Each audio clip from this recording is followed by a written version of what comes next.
Okay, I am channeling my inner unicorn today. I'm feeling good. Today is the day I get to read. I am really concerned that that baby is not going to take any naps. And I am not talking about Mr. Kapinski. Inner unicorn, channel it. Hopefully I'll be back soon.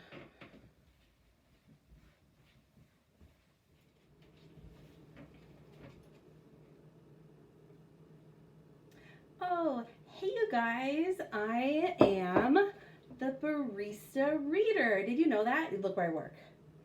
I work at Starbucks, but since I'm taking some time at home, I wanted to go ahead and catch up on my reading. Okay. Chapter 20. Colleen walked into Carla's office. I just came to tell you I can't talk to you, she said. Your parents didn't sign the form? No, and they won't either. You know what they said? They said it was a waste of money for the school to hire you. They said you should get married and have your own children before you start telling other parents how they should raise theirs. Carla shrugged. They said if I have any problems, I should talk to them. But when I try to talk to them, they don't listen. She sighed. Anyway, it doesn't matter. Jeff has lots of other friends now besides Bradley. 8? Said Carla with a smile. So now I can invite Jeff to my birthday party without having to invite Bradley. I can invite one of Jeff's other friends. Andy's nice. I couldn't invite Bradley even if I wanted to because Melinda is my best friend, except for Lori. And she gave Bradley a black eye. Colleen quickly covered her mouth with her hand, then slowly took it away. That was supposed to be a secret, she said. Melinda doesn't want anybody to know. I never repeat anything anyone tells me, Carla assured her. Good, said Colleen. Melinda would kill me. Have you asked Jeff to your party yet? No, not yet, but I will. I know he likes me because he always says hello to me when I say hello to him. But then I always get so scared. I never know what to say next. I wish you could help me. Why do my parents say such bad things about you? Oh, they don't even know you.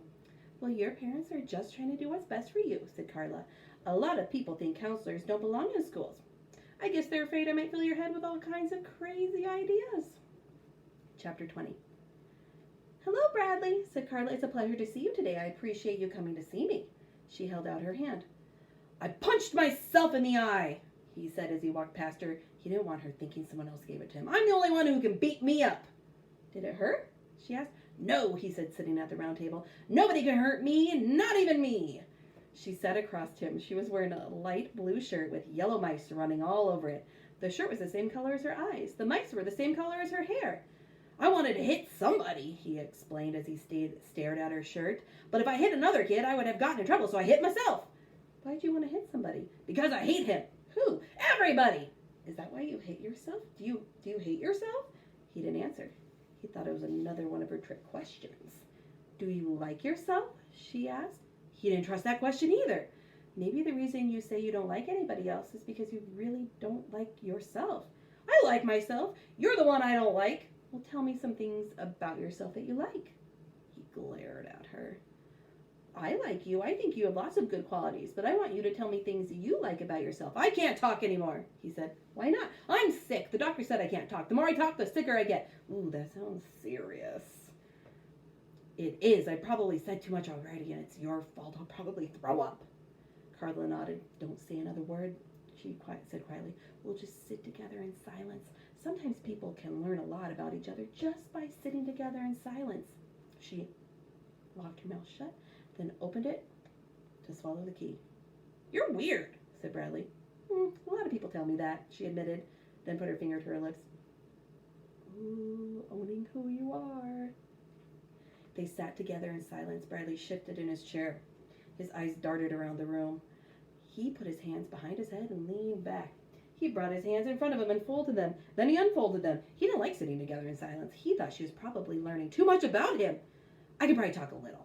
No, I don't want you getting sick, said Carla. I like you too much. Well, the doctor says I'm supposed to talk a little, just not a lot. All right, shall we talk about school? No, the doctor says if I talk about school, I'll die. Carla frowned. Well, that is a problem. See, as a part of my job, I'm supposed to help you do better in school. But how can I help you if we can't even talk about it?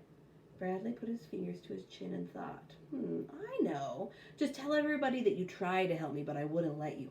Tell them that I was too mean and nasty. That's it. Tell them I said I'd spit on you. Oh, no, I couldn't say that about you, said Carla. You're too nice. They'll believe you, he assured her. It doesn't matter what they believe. Me or not, I know that it was a lie. So when you tell a lie, the only person you're lying to is yourself. He didn't see anything wrong with that. If you're only lying to yourself and you know it's a lie, then it doesn't matter. I just wish I knew why a smart kid like you keeps failing. It's because Mrs. Ebel doesn't like me, said Bradley. Don't talk about it. Well, I probably talk about school a little bit without dying, he said. Okay, said Carla hesitantly. But as soon as you feel even a little bit like dying, let me know and we'll stop. They talked about school for about 15 minutes before Bradley felt like he was dying. Carla pointed out the same questions that were on the test were also on his homework assignments. She suggested that if he did his homework, the test might be easier for him. The tests are easy, he told her. I could get 100 if I wanted to. I'm the oldest kid in the class. I answer all the questions wrong on purpose. You know what I think? Asked Carla. I think you would like to get good grades. I think the only reason you say you want to fail is because you're afraid to try. You're afraid that even if you try, you'll still fail. Oh, I'm not afraid of anything, said Bradley. Well, I think you're afraid of yourself, said Carla, but you shouldn't be. I have lots of confidence in you, Bradley. I know you'd do so well if only you'd try. I can help you. We can help each other. We can try together. It was then that he told her he couldn't talk about school anymore, or else he'd die. She thanked him for talking about it as much as he had. You're very brave, she said. She suggested that for their next meeting, he make a list of topics to discuss, so they wouldn't have to risk talking about school again. Is that homework? Nope, she assured him. You don't even have to put your name at the top. Good, said Bradley. He was glad it wasn't homework. It was time to return to class. Thank you for sharing so much with me today, Carla said to him. I enjoyed our visit very much. He stuck his hands in his pockets, and he walked out of her office. Chapter 22. All week, Bradley worked on his list of topics to discuss with Carla. It's not homework, he kept telling himself. In fact, it's the opposite of homework, because if I think of some good topics, then we won't have to talk about homework. He didn't scribble during class. He listened closely to what Mrs. Ebel and the other kids were said in order to get ideas for his list. He took it with him wherever he went. At recess, he kept his eyes and ears open, constantly on the lookout for the new topic.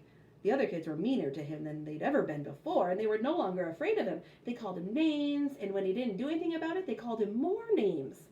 A fourth grade boy, who wanted to show off to his friends, ran up to him and said, You're not even human! You're a monster! You're a monster from outer space! Then that boy ran away. But Bradley didn't chase him. He added 3 new topics to his list. Humans, monsters, outer space. Monday was Halloween. Most of the kids brought costumes, which they were allowed to put on at lunch. Brian, one of Jeff's friends, didn't bring a costume, so he borrowed a black magic marker from Mrs. Ebel, colored a circle around his eye. And when he came back from lunch, he told everyone he was Bradley Chalkers. While everyone laughed, Bradley busily worked on his list. It covered both sides of 3 sheets of paper. Okay, holy buckets. There is a whole list of here. I'm going to go through them. 1, trees that lose their leaves. 2, gold stars. 3, chalk. 4, tape. 5, are chickens really afraid? 6, why people laugh. 7, what does it feel like to be shot in the leg? 8, pencils. 9, pencil sharpeners. 10, accidents. 11, coffee. 12, military school. 13, canes. 14, basketball. 15, friends. 16, enemies. 17, hopscotch. 17, dodgeball. 19, foursquare. 20, 1 potato. 21, 2 potato. 22, 3 potato. 23, 4. 24, 5 potato. 25, 6 potato. 26, 7 potato. 27, more. 28, less. 29, nothing at all. 30, what's it like to be in jail? 31, good boys. 32, bad boys. 33, breakfast. 34, lunch. 35, dinner. 36, have you ever been to the White House? 37, who shot my father? 38, why did he get away? 39, peanut butter and jelly. 40, gold stars. 41, black eyes. 42, fighting. 43, girls with big mouths. 44, what's it like inside a girl's bathroom? 45, saying hello. 46, reflexes. 47, hate. 48, when will I be able to grow a beard? 49, things that smell bad. 50, things that you like about school. 51, things you don't like about yourself. 52, things nobody likes about yourself. 53, things you don't like about anybody at all. 54, gold stars. 55, does my head look like a chili bowl? 56, closets. 57, hiding places. 58, dreams. 59, bad dreams. 60, I wish I could fly. 61, kids with glasses. 62, glasses you drink from. Speaking of that. Good coffee. 63, why people like some people and hate other people. 64, breaking things. 65, I wish I was invisible. 66, crybaby. 67, what happens to you when you grow old? 68, humans. 69, monsters. 70, outer space. 71, why is Halloween a holiday? 72, pirates. 73, princesses. 74, ghosts. 75, what happens when you die? 76, what if you were never born? 77, can someone else be you? 78, can you be someone else? 79, if I was someone else, I wouldn't make fun of me. 80, magic. 81, markers. He didn't go trick-or-treating that evening, though Ronnie and Bartholomew did. The other animals gave them lots of candy. I'm making a list of topics to talk about with my counselor, he told them. Do you have any ideas? How about rabbits? Suggested Ronnie. That's a good one, said Bradley. He added rabbits to his list. Bears, said Bartholomew. That's a good one. Claudia barged into his room. Bradley quickly shoved his list under his pillow on his bed. How about what Dad's going to do to you when he finds out you're flunking? That's a good topic. What are you talking about? Said Bradley. The list. What list? Oh, I don't know. She slowly wandered to his bed and lunged for his pillow. Bradley dived for it too, but Claudia beat him to it. She held the list above her head and read it. As she looked at each page, she cracked up laughing. What's so funny? He demanded. Your list. What's wrong with it? This isn't the kind of stuff you talk about with a counselor. How do you know? Chalk, asked Claudia. What can you say about chalk? A lot, he insisted. Claudia laughed. One potato, two potato. Your counselor's going to be mad when she sees this. Give it to me. Yes, she answered as if she had a question. Yes, what? Yes, your head looks like a chili bowl, she laughed. Be quiet. Who shot my father? Read Claudia. How's she going to know that? Bradley shrugged. Claudia gave him the list back. You wrote gold stars 3 times. Bradley grabbed at it from her hand and looked at what he'd written. That's the stupidest list I've ever seen. Your counselor's not going to want to talk about anything on your list. You don't know her. She'll talk about anything. She wants to talk to me. She listens to me. She likes me. No, she doesn't, scoffed Claudia. That's just her job. She walked out of the room laughing. Bradley watched her go. Then he added 2 new topics to his list.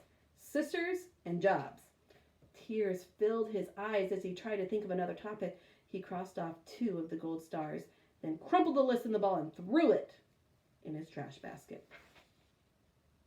Oh, I'm out of coffee. That is a travesty. So I'm going to go get this filled up. Peace out, people. Yep, that took a little longer. So, Eleanor, I don't think we're going to have time to read to the 4th graders today, but Eleanor says she's sorry for not letting me read, but hopefully next time. Have a good day, you guys. Bye.